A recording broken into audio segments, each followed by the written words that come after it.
Welcome সন্তানহারা এক মা। নমস্কার।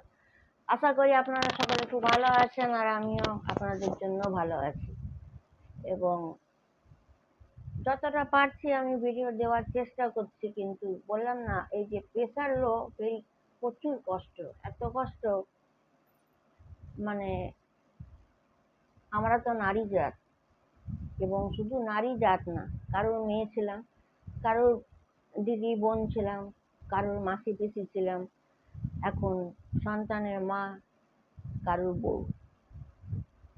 বোঝাটা প্রচুর। সবার তো সবকিছু সম্ভব না, না?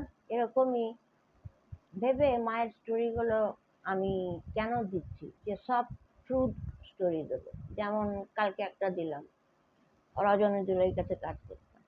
এবারে বলি আরেক কাহিনী। বালিচকে পাল নার্সিংহোমে আমি যখন কাজ করতাম, তো ওখানে কি দৃশ্য দেখলাম, তাই না? খুবই খারাপ দৃশ্য দেখলাম, যে আমার দেখাতেই হয়ে গেছে। তো যাই হোক, আমি বালিচক পাল নার্সিংহোমে কাজ করতাম। সেই কাকু আর ওনার ছেলে কৌশিক পাল খুবই ভালো ছিল। কিন্তু দেখুন, উনি না, দাদা ভাই কৌশিক পাল আজ আমাদের মধ্যে নেই। খুবই কম বয়স। যেদিনকে ছুটি নিয়ে চলে গেলেন, সেটা হচ্ছে দাদা ভাইয়ের বয়সটা হবে এই 30-32 অনলি। কিন্তু কাকু এখন রয়েছেন। তো যাই হোক, ওখানে যখন আমি নার্সিংহোমে কাজ করতে শুরু করি, নানান রকম ভ্যারাইটিস পেশেন্ট আসছে। আমি নার্সের জায়গায় আমার কাজ, প্রত্যেকটা ওয়ার্ডে ঢুকে ঢুকে আমি প্রত্যেককে চেক করতাম, টোটাল ডিটেলস লিখতাম, তারপরে রাউন্ড মারতাম সেকেন্ড টাইম। ওই যে জেনে চলে গেলাম, আবার সেকেন্ড টাইম এবারে মেডিসিন নিয়ে রাউন্ড। আমার সঙ্গে অলওয়েজ একটা মেয়ে থাকতো, এবং ওল্ড এজ হোমেও আমার সঙ্গে দুটো মেয়ে থাকতো, ওরা করতো। তো এখানেও যেহেতু হেড নার্স, তো এরকমই চলছে, নানান রকম পেশেন্ট আসছে, নানান রকম দেখছি। হঠাৎ দেখি একটি বুড়ি মাকে নামাচ্ছে, তার ছেলে, বৌমা, আরো অনেকে। বুঝতে পারিনি, বেশ সিরিয়াস পেশেন্ট চলে এলো। ফটাফট ফটাফট আমাদের স্ট্রেচার গেল, স্ট্রেচার গিয়ে স্ট্রেচারে করে মাকে তুলে ঢোকানো হলো। ঢুকিয়ে একদম ওটি রুমে নিয়ে চলে যাওয়া হলো। আর ডক্টরবাবু আমাকে বললো, আগে তুমি আগে ঢোকো। সেটা কেন বললো? পুরো রেডিটা আমি করতাম বলে ওখানে খুব নাম ডাক্তার ছিল। অপারেশন যে করবে তার আগে যে রেডি করাটা, ওটা খুব টাফ। টাফটা কি? কোনখানে অপারেশনটা হবে? পেটে হবে, না বুকে হবে, না পিঠে হবে, না হাতে হবে? যেখানেই হোক, সেখানটা রেজার দিয়ে চুলটা উঠানো, যেহেতু কাটবে। তারপরে যেই অপারেশনই হোক, পটি করাতে হবে সাবান জল দিয়ে, পাইপ ঢুকিয়ে জল ঢুকিয়ে পায়খানা করানো, রেজার দিয়ে চুলটা পরিষ্কার করা। এবারে তারপরে তার চুল টাইট করে বেঁধে দেওয়া, ওর ড্রেস খুলিয়ে একটা অন্য নীল গ্রাউন্ড পরানো, এবং তারপর পটপট করে ইঞ্জেকশনগুলো দেওয়া। তার 8 ঘন্টা পরেই পেট কাটবে, টোটাল অ্যারেঞ্জমেন্টটা। এবং ডক্টররা যে ঢুকবে, তাদের 3টে ট্রে আমি রেডি করে রাখতাম, বলে করাতাম। আমাদের তো ওখানে বয়েল হতো বড় বড় হাঁড়িতে, সব সময় চাকু, কাঁচি, ছুঁচ সব সময় বয়েল হচ্ছে, আর বয়েলের মতনই ওই জলেই থাকতো। তারপরে পেশেন্ট দেখে ফটাফট ফটাফট আমরা হ্যান্ড গ্লাভস পরে আমরা ওইগুলোকে উঠাতাম। তো সেটা ট্রেতে আমি সাজাতাম, কোনটার পর কোনটার পর কোনটার পর লাগবে। প্রথমে ছোট বড় কাঁচি, তারপরে একটা ছোট চাকু, একটা বড় চাকু, একটা পিন, একটা অ্যাঙ্গেল পিন, একটা স্টিচ, 6 রকম ছুঁচ, ছোট, মিডিয়াম, মোটা ছুঁচ, টোটাল এগুলোকে সাজাতাম। আর একটা প্লেটে নানান রকম তুলো, ভ্যারাইটিস, স্টিচের জন্য সুতো, ব্যান্ডেড, ক্রেপ ব্যান্ডেজ, এমনি ব্যান্ডেজ, এটা একটাতে সাজাতাম। আরেকটাতে কি থাকতো, আরেকটাতে থাকতো যেটা স্পেশাল, যেটা স্টিচ করা হবে, ওইটাতে স্পেশাল ছুঁচ, কাঁচি আর সুতো। এইভাবে হতো অপারেশন। তো সেই বুড়িমা স্টোরি আমি আজও ভুলতে পারি না। সে কি কঠিন লড়েছে। যখন স্ট্রেচারে করে ঢোকায়, আমি ঢুকি, দেখি মা কাঁদছে। ডক্টর বলল এনার স্টোন হয়েছে, তুমি চলে যাও, রেডি করো। আমি রেডি করছি, দেখছি মা খালি ভ্যাঁ ভ্যাঁ করে কাঁদছে। আমি জিজ্ঞেস করছি, মা, আমি সবাইকে মা বলেই ডাকতাম, মা তোমার কি হয়েছে? খুব পেটে ব্যথা। আচ্ছা আচ্ছা, তুমি কোথায় থাকো? না, এই তো ছেলে বৌমা। আর কে কে থাকে?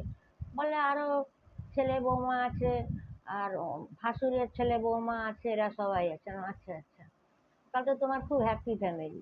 তো তার ওর চোখের জল আর হাসি একসঙ্গে টপকে পড়লো। ওটাকে আমি ওয়াচ করলাম। আমি খুব ভালো ওয়াচ করতে পারি, এটা আমার গড গিফট।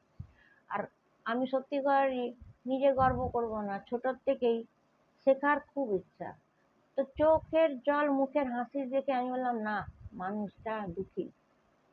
তাও বুঝতে দিইনি, মাথায় হাত বুলিয়ে বলছি, আচ্ছা মা, অপারেশনটা হয়ে যাক, ভালোভাবে হয়ে যাক। তখন উনি একটি শব্দ বলল, মা, তুমি তো আমাকে মা বলে ডেকেছো। ওটি রুমেই কথাটা হচ্ছে, অলরেডি সব রেডি করে দিয়ে মাকে শুইয়েও দিয়েছি নাইটি পরিয়ে।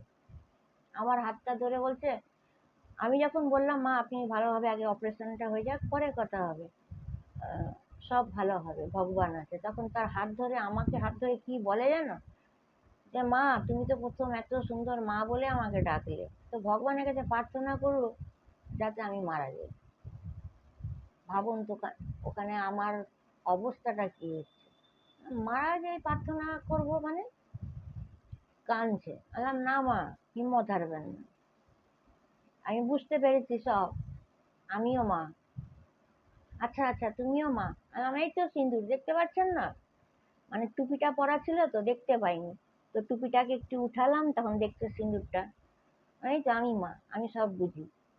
মরবেন না, আমি তো আছি, মরার ডাক কেন ডাকবো? আপনি মা, ভাবুন না, আপনার পেট থেকে আমি জন্মেছি, আপনাকে বাঁচতে হবে আমার জন্য।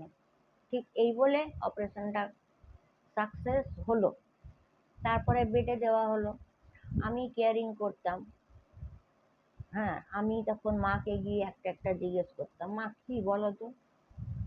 তখন বলতে লাগলো, আমার তো একটাই ছেলে আর দুটো মেয়ে, দুটো মেয়ের বিয়ে হয়ে গেছে, কিন্তু তিন ভাই বোনই বদমাস বেরিয়ে গেছে। সত্য আমি বলেছিলাম, আপনি ভাবুন, আপনার পেট থেকে আমি বেরিয়েছি, সত্যটা বলবেন। তখন কাঁদতে কাঁদতে নিজের স্টোরি বলছে, আজকে তোমার বাবা নেই বলে তোমার দাদার কাছে মার খেতে হয়, বৌমার কাছে মার খেতে হয়, আর প্রচুর কাজ করতে হয় আমার এই বয়সে।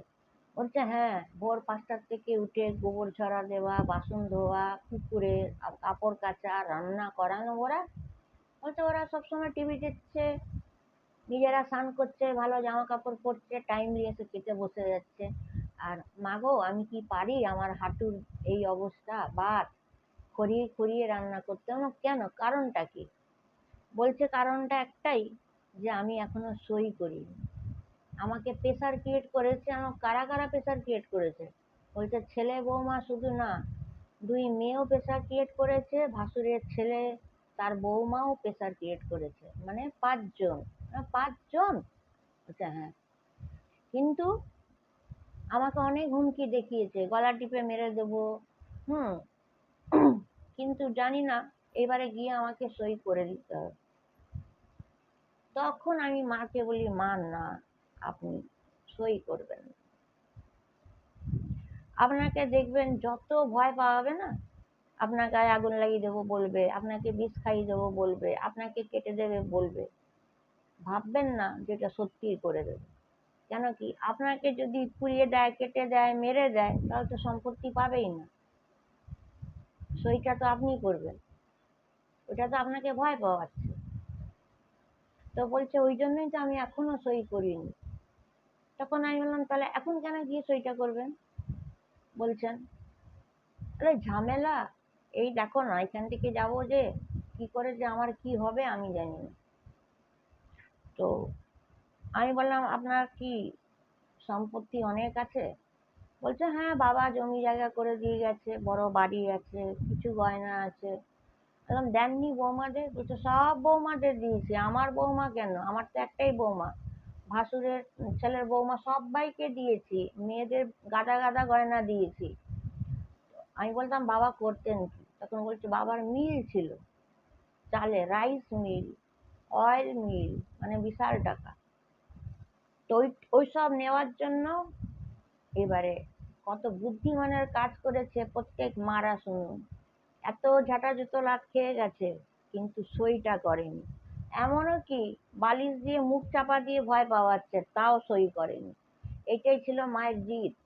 আর আমি বললাম, আপনি বাড়ি যান, সই করতে যখন বলবে, আপনাকে হয়তো দূর থেকে কেরোসিন তেল মাচিস দেখাবেন, তখন বলবেন, ওই তেলটা আমার মধ্যে ঢাল, মাচিসটা জ্বালিয়ে দে। যদি আপনার কাছে বটি নিয়ে এসে বলে, গলাটাই উড়িয়ে দেবো, আপনি বলবেন, শুভ কাজে দেরি করিস না, আগে উড়া। যদি আপনাকে বলেন, রান্না করবি না, তোকে লাথ মেরে ঘর থেকে বের করে দেবো, তখন আপনি বলবেন, জলদি বের কর না, দে আমার সুটকেসটা কোথায় দে, আর দুটো জামা, দুটো শাড়ি দে, জলদি কর, এটা বলতে এত দেরি করলি কেন? যে লাথ মেরে তাড়িয়ে দেবো, সঙ্গে সঙ্গে বলবেন, কেন কি আপনাকে তাড়ালে তো ওরা রসে রান খাবে। হয়তো বলবে, এই খাবারে বিষ দিয়েছি, ওর জলদি দে, আগে বিষটা খাই। সবসময় এটা করুন, দেখুন কি হয়। আমার নাম্বার নিন, আমার সঙ্গে যোগাযোগ করবেন, আমি যাব, আমি হাড্ডাহাড্ডি লড়বো। একটা সম্পত্তির জন্য একটা মায়ের তার যে গায়ের দাগ, আমার গায়ের দাগ দেখে হয়ে গেছে। সারা শরীরে কালসিটা বলে কোনো জিনিস নেই। তারপর ওখানে মাকে সবকিছু আরো যা যা শেখাবার শিখিয়ে দিয়ে, যখন মা যায়, যাওয়ার সময় আমাকে হাতে বেশ টাকা দেয়, গিফট দেয়, তারপরে নম্বর দেয়, কিন্তু কেউ বুঝতে পারেনি। কিন্তু সেই ঘরে গিয়ে আমি হাজির হয়েছি। আর মাকে বলেছি, বলবেন ধরম মেয়ে, এটা সকলকে বলবে না, কিচ্ছু বুঝতে দেবেন না। বেশ, মা যখন যায়, হাউমাউ করে কাঁদছে আমাকে জাপটে, আমিও কাঁদছি হাউমাউ করে। বোধহয় নিজের জন্মদাতা মেয়ের জন্য বোধহয় মারা অত কাঁদে না, যতটা আমাকে জাপটে কাঁদছে। তখন মাকে আমি পিঠে চাপড়ে বলছি, মা আমি আছি, আমি কাল বা পরশু হাজির হব। বলবেন, মেজো এ আমার ধরম মেয়ে ড্রেসিং করতে এসছে, আমি ঢুকবো। মা কাঁদতে কাঁদতে গেলেন, আমি বাইরে অবধি টাটা করলাম, ভালো করে বসিয়ে দিলাম। তখন মাথায় হাত দিয়ে আশীর্বাদ করে, তোমার মতন মেয়ে যেন অনেক উপরে যায়, অনেক উপরে যাও, আমার আশীর্বাদ রইল। এটা বলে মা ওখান থেকে হসপিটাল থেকে বিদায় নিল। এবং আমি তার দুদিন পরে বাড়িতে পৌঁছালাম, ড্রেসিং করতে এসেছি। মায়ের সঙ্গে ড্রেসিং করতে করতে এবার সেই সময়টা আমি বললাম, আপনারা বেরান, মায়ের ড্রেসিং করবো, সবকে বের করে দিয়ে। এবারে মায়ের কাছে ড্রেসিং করতে করতে জানলাম, আনার পর কি করলো। বলছে, আনার পর একটা ফলও আনিনি, একটু কিছু খেতেও দেয়নি, শুধু মুড়ি আর বিস্কুট। বললাম, কি মুড়ি আর বিস্কুট? বলে, চুপ। আমি চুপ হয়ে গেলাম। তারপরে বললাম, ড্রেসিং হয়ে গেছে, আসুন। তখন দেখলাম সব গড়গড় গড়গড় করে 3-4টে ছেলে ঢুকে গেল, 3-4টে বৌমা ঢুকে গেল। আমি বায়না করে বললাম, ও বৌদি, মাকে সকলে কি জলখাবার দিয়েছেন? বলছে, চিড়ে ভাজা, ঘিয়ে ভাজা চিড়ে ভাজা দিয়েছি, শরবত বানিয়ে দিয়েছি। আচ্ছা বেটা, কি সুন্দর ডাহা মিথ্যা কথাটা মায়ের সামনে বললো, অথচ মাকে সকালে শরবতই দেয়নি, কোনো চিড়ে ভাজা আবার ঘিয়ে ভাজা কিচ্ছুটাই দেয়নি। মা নিজে বসে বসে ভুসির শরবত বানিয়ে খেয়েছে। প্রথম মিথ্যা বললো একটা বউ। সেকেন্ড টাইম বললাম, দুপুরে? বলছে, ওই তো ভাত দিয়েছি, আর এ, শাক, কি লাউ খাড়া দিয়ে মাছের ঝোল, আর আলু ভাতে মাকে দিয়েছি। আমার, হ্যাঁ মা? তখন বলছে, হ্যাঁ দিয়েছি। নাটক, মা মাথা হিলালো। বললাম, আচ্ছা, খুব ভালো। বলা টলার পর আমি বললাম ওদেরকে, তোমরা জানো মা কি খেয়েছে না খেয়েছে এটা টেস্ট হয়? টেস্ট হয়, অবশ্যই টেস্ট হয়। আজকে যে যে মেনুগুলো বৌদিরা বললো, সকালে ছাতু খেয়েছে, ভুসির শরবত খেয়েছে, চিড়ে ভাজা ঘিয়ে খেয়েছে, সকালে মাছের ঝোল ভাত দুপুরে খেয়েছে, টোটালটাই কিন্তু ট্রিটমেন্ট এখন হয়, টেস্ট হয়। তো আমি টেস্টটা এই জন্যই করাবো মাকে, মার পায়খানাটা কেন এঁটে গেছে, নাটক করলাম, মায়ের পায়খানাটা কেন এঁটে গেছে, আর মা হাঁটা চলা কেন করতে পারছে না, মা তো হাঁটবে, আরে হাঁটবে করতে কে, কিছু খেতেই তো দেয়নি, শরীর তো দুর্বল, ধরার তো কেউ নেই, পড়লেই তো স্টিচ কেটে যাবে। আমি ধরে নিয়েছি। আমি ওখানে সঙ্গে সঙ্গে বসে ফোন করে ল্যাবরেটরিতে ফোন করে বলেছে আসুন, এসে ব্লাড নিয়ে যান, ইউরিন নিয়ে যান। সঙ্গে সঙ্গে চলে এলো, টাকার তো কোনো অসুবিধা নেই, ব্লাড নিল, ইউরিন নিল, চলে গেলাম, টেস্ট করুন তো কাল কি কি খেয়েছে, মায়ের কেন পটিটা হয়নি। তখন যে রক্ত পরীক্ষা করে সেও বুঝে গেল, নিয়ে ও তো বেরিয়ে চলে গেল। এবারে আমি বসে, আমাকে চা দিল। আমি বললাম, আমাকে কি চা দিচ্ছ, মাকে অবহেলা করছো, মাকে চা দাও, আগে দুধ চা দেবে না, লিকার চা দাও। তখন চাটা বানিয়ে এনে দিল ফরসো অ্যাক্টিং। তারপরে আমি চাটা খেয়ে মাকে যা বলার বলে আমি বললাম, না এক কাজ করো তোমরা, মাকে বেডে বিস্কুট, ভুসি, হ্যাঁ মুড়ি, চিনি, যেগুলো মা খায় সব বিছানায় রেডি করে দাও, কেন কি তোমরা তো খুব কাজের মানুষ, ওই জন্য মা তাহলে নিজে বসে বসে বানিয়ে খেয়ে নেবে। বুঝতে দিলাম না, বলে আমার সামনেই রেডি করালাম। করার পর আমি বেরিয়ে চলে গেলাম, আমি বললাম কালকে রিপোর্ট নিয়ে আসবো, বলে তার পরের দিন আবার গেছি।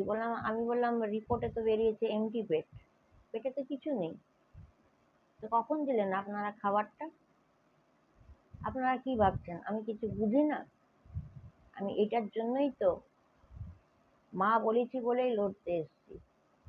সঙ্গে সঙ্গে থানায় কল করেছি, পুলিশ চলে এসছে, মার কাছে বয়ান নিল, পুরো যা যা বললো মা সঠিক বললো, সঙ্গে সঙ্গে ছেলে বৌমা সবকে পুরলো ওপরে। এবারে জামিন দিয়ে বেরালো, কিন্তু মাকে সেখানে আমি সেফ গার্ড করে দিলাম। তারপরে কোর্টে একটা করলো, কেস ফাইল করলো, মাকে বললাম করো, নারী নির্যাতনের, মা সেটাও করলো। করার পর কেন করতাম না, পুলিশকে দিয়ে অ্যারেস্ট করিয়েছিলাম, ওইটাতে তো ওরা জিডি, ওরা তো বেরিয়ে যাবে জামিন দিয়ে, কিন্তু মায়ের ওপরে আবার টর্চারিং করতে পারে। যাতে মায়ের ওপরে টর্চারিংটা না হয় ওই জন্য আমি কেস করতে বললাম। কেস করলে কি হয়, যে গায়ে হাত দিতে পারবে না, ভয় দেখাতে পারবে না। তো কেসটা করিয়ে দেওয়ার পর লেটার এলো, সব হাজির হয়েছে কোর্টে, সকলে, মাও গেছে আর আমিও গেছি। এটা হচ্ছে তমলুক কোর্ট, আমিও গেছি।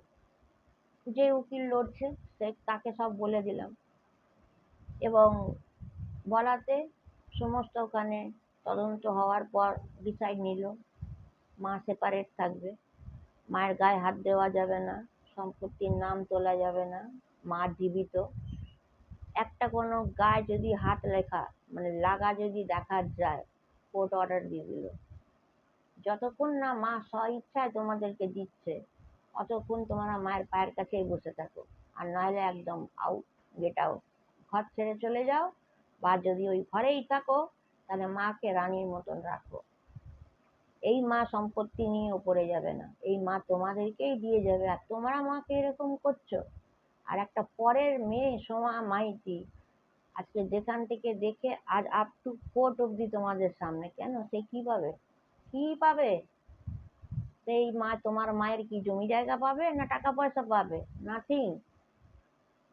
কিন্তু ও একটা মায়ের জায়গা নিয়ে নিজে মা বলে বুঝতে পেরেছে এই মাকে বাঁচাতে হবে, সেই মাকে বাঁচিয়েছে, এর থেকে বড় অবদান নেই। এই ছিল স্টোরি। এবং ওই সেই মা এখনো বিন্দাস আছে, বয়স হয়ে গেছে কিন্তু এখনো জীবিত, বিন্দাস আছে। তাহলে ভাবুন সন্তানরা মায়ের উপরে কি অত্যাচারটা করে। যাই হোক, ভালো লাগলে লাইক শেয়ার কমেন্ট সাবস্ক্রাইবটা করবেন। Take care, by.